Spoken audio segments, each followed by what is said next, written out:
De todas as armas criadas pelo homem, o lança-chamas é, sem dúvida, uma das armas mais aterrorizantes já levadas para o campo de batalha. Ele não apenas mata. Ele queima, sufoca, cega e espalha tanto o medo quanto o fogo. Bunkers inteiros podiam ser transformados em fornos em questão de segundos. Homens escondidos no subsolo podiam ser cozidos vivos, sem nunca ver o inimigo que os atacou. No vídeo de hoje, vamos analisar a história perturbadora do lança-chamas. Talvez seja útil começar com uma breve descrição do que realmente é um lança-chamas.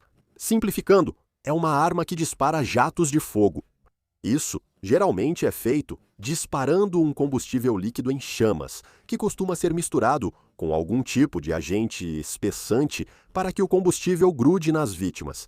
O fogo sempre foi uma das armas mais antigas da humanidade, e o lança-chamas o transformou em um instrumento de terror. O efeito mais imediato e óbvio de um lança-chamas é a queimadura severa. As temperaturas produzidas por lança-chamas militares podem ultrapassar 1000 graus Celsius, mais do que suficiente para destruir a pele, o tecido muscular e os órgãos internos. Vítimas expostas diretamente às chamas podem sofrer queimaduras de 3º grau em grandes áreas do corpo. Roupas e equipamentos também podem incendiar, espalhando mais o fogo. Lança-chamas são especialmente letais em espaços fechados, como trincheiras, bunkers e edifícios. O calor intenso consome rapidamente o oxigênio enquanto preenche a área com fumaça. Soldados presos dentro podem sufocar, mesmo que não tenham sido tocados diretamente pelas chamas. E o que é assustador é que, em alguns casos, o calor gerado sozinho pode causar danos fatais aos pulmões pela inalação do ar superaquecido. A história perturbadora do lança-chamas começa muito antes do que se imagina. Exércitos, há muito tempo, experimentam projetar fogo contra os inimigos. Um dos primeiros e mais infames exemplos veio do Império Bizantino durante o século VII, no cerco de Constantinopla em 672 d.C. Os bizantinos desenvolveram uma substância conhecida como fogo grego. A composição química exata permanece desconhecida até hoje, mas relatos históricos a descrevem como um líquido incendiário que podia aderir aos navios e continuar queimando mesmo sobre a água. As forças bizantinas lançavam a substância flamejante por tubos de bronze nos navios. Os marinheiros inimigos encaravam paredes de fogo líquido caindo sobre seus navios. Embarcações de madeira viravam infernos sombrios em instantes. Homens pulavam no mar apenas para descobrir que as chamas continuavam queimando na superfície da água. Há até evidências de que versões mais portáteis foram usadas pelos bizantinos em guerras de cerco. Para os exércitos medievais, o fogo grego parecia uma arma mítica sobrenatural. Alguns acreditavam que era até divina. Seja qual for a verdade, ela demonstrou uma ideia que reapareceria séculos depois. Lançar fogo sobre os soldados inimigos era extraordinariamente eficaz para espalhar pânico. Ao longo dos séculos, diferentes exércitos experimentaram conceitos semelhantes. Textos militares chineses descreviam dispositivos que projetavam fogo com pólvora e óleo. Mas o lança-chamas moderno, reconhecido hoje, foi desenvolvido em grande parte pelo inventor alemão Richard Fiedler.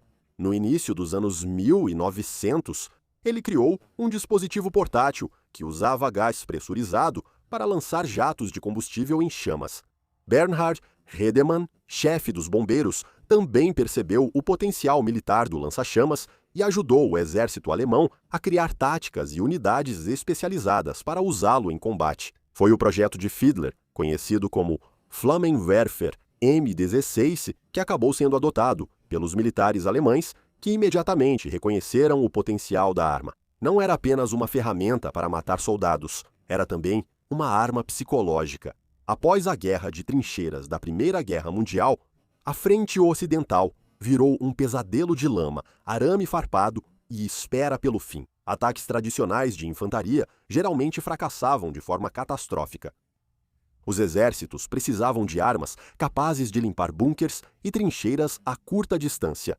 E o lança-chamas era perfeito para esse papel. A Alemanha foi a primeira a usar lança-chamas em grande escala em 1915. Foi Bernhard quem liderou algumas das primeiras unidades com lança-chamas, obtendo grande e perturbador sucesso. Os primeiros ataques chocaram os soldados aliados. Imagine por um segundo, agachado em uma trincheira, após dias de bombardeio de artilharia. O ar cheira a lama, sangue e corpos em decomposição. De repente, tropas inimigas surgem trazendo reservatórios presos às costas. Um jato rugindo de fogo irrompe de um bico de metal, se estendendo por dezenas de metros pela trincheira. Bernardo descreveria mais tarde o primeiro uso de lança-chama pelo exército alemão da seguinte forma: foi um sucesso imediato. 12 jatos de chamas rugiram com um forte chiado atrás do parapeito do inimigo. Gritos altos de dor entre os inimigos do outro lado. Aqueles que não foram incendiados recuaram da trincheira, correndo pelo campo aberto, sem cobertura. Não houve tempo para usar as trincheiras de ligação. Eles simplesmente fugiram das chamas horríveis. Eles deixaram até mesmo seus fuzis para trás.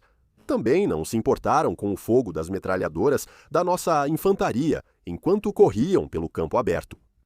Isso está longe de ser tão ruim quanto a morte cruel pelo fogo. Os prisioneiros estavam todos completamente confusos. Um oficial entre eles chegou a dizer: "Isso aqui é o inferno." É irônico que um chefe dos bombeiros, cuja função era proteger as pessoas do fogo, tenha se tornado importante no desenvolvimento do lança-chamas moderno. Durante a Primeira Guerra Mundial, o tratamento para queimaduras graves era geralmente primitivo. A morfina podia aliviar a dor, mas os médicos tinham pouca capacidade de impedir infecções ou reparar os enormes danos à pele da vítima. Vítimas de queimaduras geralmente sofriam intensamente antes de morrer. Soldados de assalto alemães com lança-chamas eram especialmente temidos no campo de batalha. Mas a arma também trazia riscos para os próprios operadores. Os primeiros lança-chamas eram grandes, pesados e instáveis. Os tanques de combustível nas costas dos soldados os faziam alvos fáceis. Uma bala poderia incendiar o combustível, transformando o operador em uma bola de fogo. Como resultado, as tropas com lança-chamas frequentemente sofriam taxas de baixas extremamente altas, e devido ao dano que podiam causar, os soldados inimigos priorizavam matá-los imediatamente. Após a Primeira Guerra Mundial, muitos acreditavam que os horrores da guerra de trincheiras nunca seriam repetidos, mas os lança-chamas não desapareceram e, ao contrário, os militares os aperfeiçoaram ainda mais. Na Segunda Guerra Mundial, os lança-chamas ficaram mais destrutivos e comuns. Alemanha, União Soviética, Grã-Bretanha, Estados Unidos e Japão os usaram extensivamente.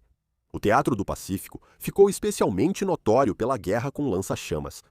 Fuzileiros navais americanos, lutando contra defensores japoneses entrincheirados em ilhas como Aoyama e Okinawa, enfrentaram redes de bunkers, cavernas e túneis, e uma força opositora que não estava disposta a se render nem a ceder terreno.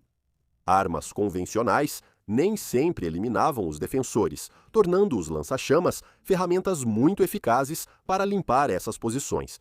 Mas as cenas eram horríveis.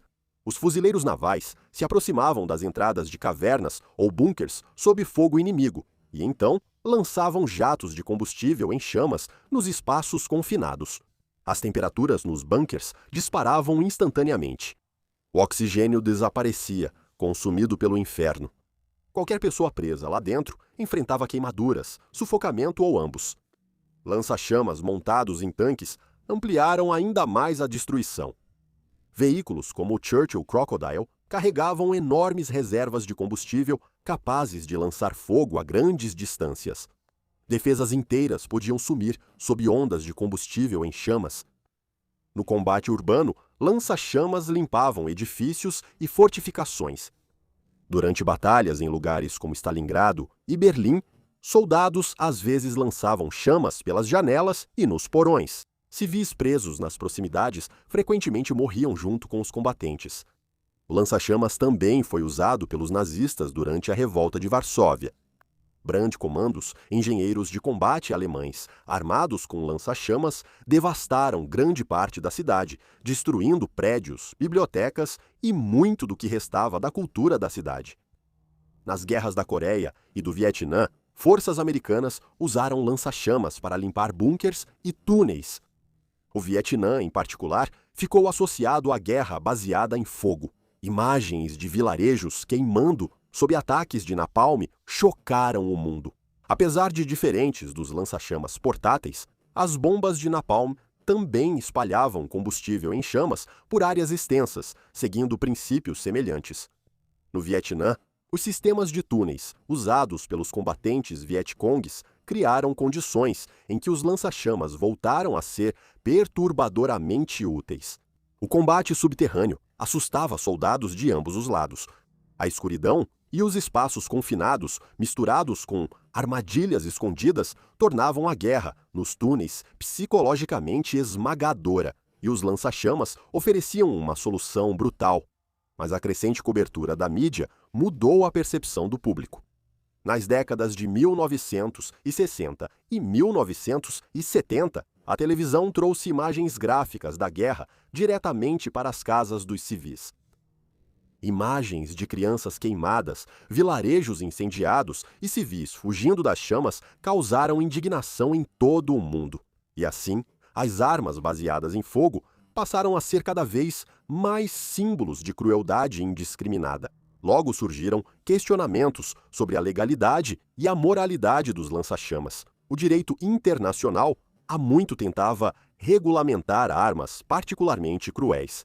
Os lança-chamas nunca foram totalmente proibidos pelo direito internacional, mas restrições às armas incendiárias foram criadas gradualmente. Em 1980, a Convenção das Nações Unidas sobre certas armas convencionais introduziu o Protocolo 3, que restringiu o uso de armas incendiárias contra civis e em áreas civis. O protocolo abordou especificamente armas projetadas principalmente para provocar incêndios ou causar ferimentos por queimadura. De acordo com essas regras, o uso de armas incendiárias lançadas por via aérea contra alvos militares localizados entre civis passou a ser fortemente restrito. As nações eram esperadas a evitar causar sofrimento desnecessário. No entanto, ainda existem brechas. Alguns militares argumentaram que os lança-chamas serviam a propósitos táticos legítimos, especialmente contra bunkers e fortificações. Outros apontaram que muitas armas convencionais também causavam ferimentos horríveis. Mas ainda assim, no final do século XX, os lança-chamas haviam praticamente desaparecido do serviço militar padrão, em grande parte devido aos avanços tecnológicos. Explosivos modernos, armas termobáricas, foguetes e munições guiadas de precisão muitas vezes se mostraram mais eficazes e menos arriscados para os operadores. Tropas com lança-chamas eram alvos vulneráveis, pois carregar tanques de combustível seguia perigoso, mesmo com tecnologia avançada. Mas o legado dessa arma continua profundamente perturbador. Poucas armas inspiraram um medo tão visceral em gerações de soldados. Existe algo singularmente íntimo sobre o lança-chamas. Projéteis de artilharia chegam de quilômetros de distância, bombas caem de aviões acima. Mas o operador do lança-chamas precisa se aproximar relativamente do alvo antes de liberar o fogo do inferno. A destruição se torna pessoal, as vítimas são visíveis, o sofrimento deles é imediato e inegável, e o cheiro é muito real e próximo.